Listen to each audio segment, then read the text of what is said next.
Okay, Megan, last time we got together, we were wrapping up your second inquiry, and you'd noticed some interesting data that you'd collected from one of your students, and you wanted to go back and take a look at that and maybe talk to the student. Tell me how that went. Yeah, afterwards, after the summative lesson for my inquiry, I noticed that one student in particular is doing really well in my class, really didn't do well on the green exit card that we did.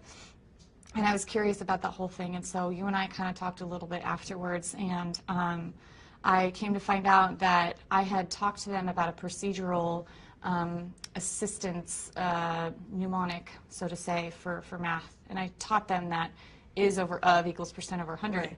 And so when I asked them, here today's number is 85, she thought that that went in the wrong spot. And so so she got everything wrong. So I gave it to her again. I asked, well, first I called her up and said, why did you do this? She said, well, this is the is number. And I said, oh, okay. So I gave it to her again, and lo and behold, she got 13 out of 16 as opposed to 0 that she got on the first one. And I did that with another student as well, but it was interesting to look at that data and then go back and have the opportunity to reteach just to a few kids. So it was nice to be able to use the information and not just throw another test at them. So the is over of equals percent over 100, that's one of the strategies that you taught them. So she had a good understanding of the strategy, she was just applying it at the wrong time. Exactly. Or in the wrong situation. Exactly. And it was partly my fault for saying today's number is 85. And so that kind of tripped her up.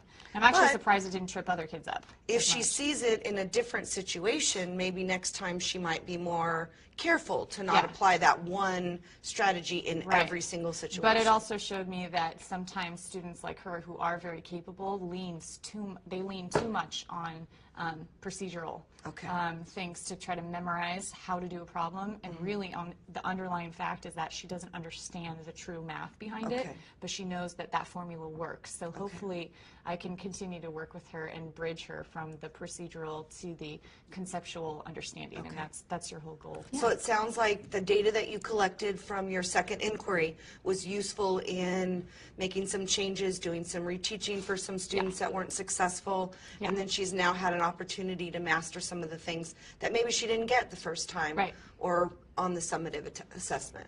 Okay, good. Let's take a minute and we're going to go transition to marking the inquiry question from the second inquiry. So it was 5-2, where we were supposed to be, or you were supposed to be collecting and analyzing data, which sounds like you did a lot of that.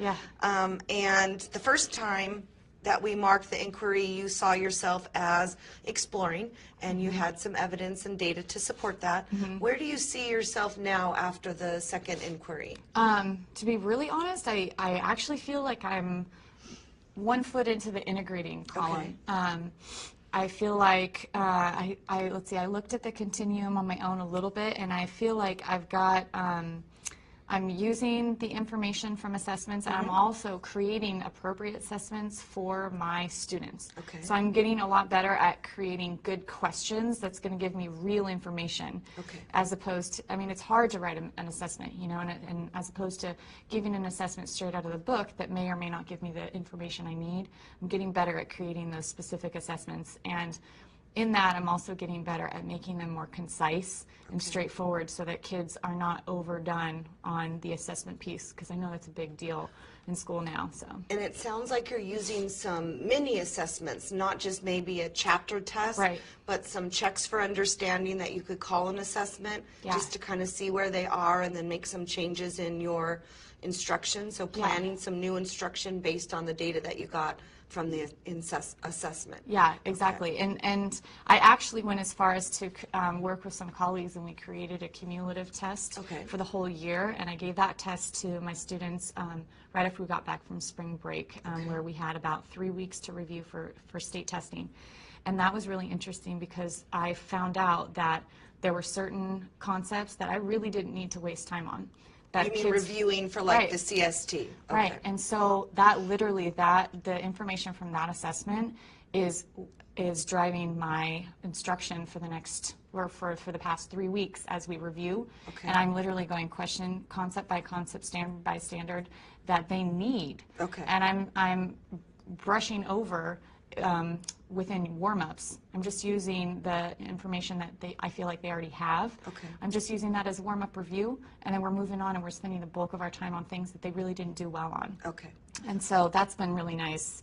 Again, creating that assessment was really difficult to make sure that there are good questions and going to give me good information, but I was able to work with my colleagues on that. Good. And it's been really nice to focus in on what they really need. Okay. All right. So the next thing we have to do is look at the IIP, and we're going to take a few minutes and let you reflect on the last two cells, that's 9 and 10, Okay. and just kind of summarize your experience with the second inquiry. Okay. So the reflection piece, as a result of the inquiry process, tell me a little bit about the impact on your instructional practices and the student achievement, the impact it's had based on your inquiry.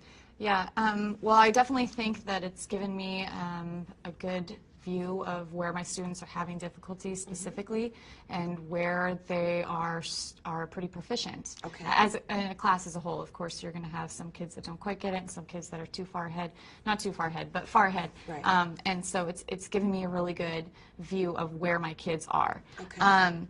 And then it also tells me where they've been, what things that they came to me with, and what to do next. Some prior knowledge pieces. Yeah, Okay. what to do next, too. Okay, so this time when we're meeting, we're going to talk and take some time to reflect about the last part of inquiry 2. And the last thing we need to do for the second inquiry is mark cells 9 and 10, which gives you an opportunity to reflect on your students' achievement. Okay. So number 9, it says, as a result of the inquiry process, what were the impacts on instructional classroom practices and student achievement based on your second inquiry?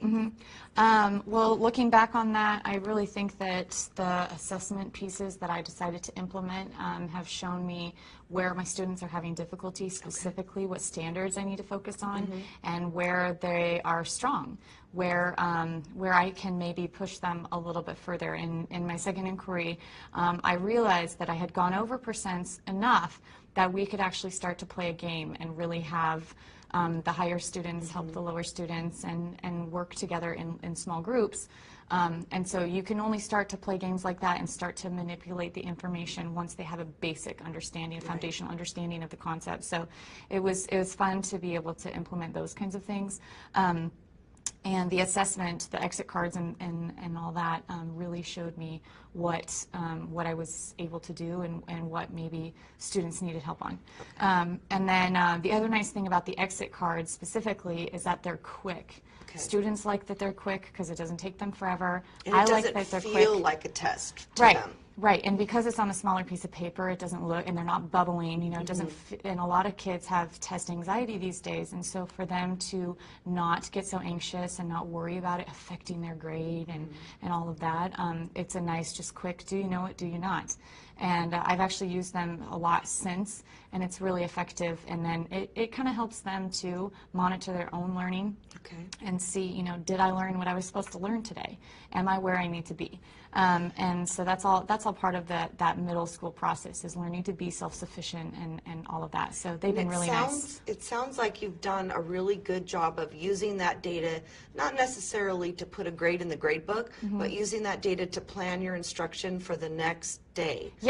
Yeah, and that's hard to do because I'm very much a planner, and if I could, I would plan every day for the whole year in August. It'd be really nice to know. And parents, a lot of times, if kids are going on vacation and whatnot, you know, they like to know ahead of time too. But the fact of the matter is, if you're planning more than 2 or 3 weeks in advance, you're not really paying attention to where your kids are at, I believe. And so just to plan a little bit at a time, that ensures that I'm really teaching what they need. Good. It looks to me like you've learned a lot about mini assessments and how they can be happening at the beginning of a lesson, during a lesson, and you've really used those for your instruction. That sounds like something that's changed for you. Maybe you're not giving as many chapter tests, that you're now, based on what you've learned from the inquiry, you're giving some mini assessments throughout the whole entire lesson. That shows a lot of growth. Even with this particular student that you shared with before, She struggled with the assessment being kind of long. Yeah. And you've made some changes to that assessment, and now it's shorter. It's a little more manageable for her. And I think because of the inquiry process, you've made those changes that benefit your students. Yeah, definitely during this process, I not only learned how to make more concise questions and questions that give me good information, but also learn to make them shorter assessments so that students don't get overwhelmed, so they don't feel like giving up, and so they can really focus and show me all of what they know on just a few problems instead of spreading out over several. So yeah, I did realize this one was a little bit too long, and have since, edited down the size of my exit card questions. And made some changes to Yeah, those. I try to encourage them to keep going. Okay, let's Yeah. go on to number 10.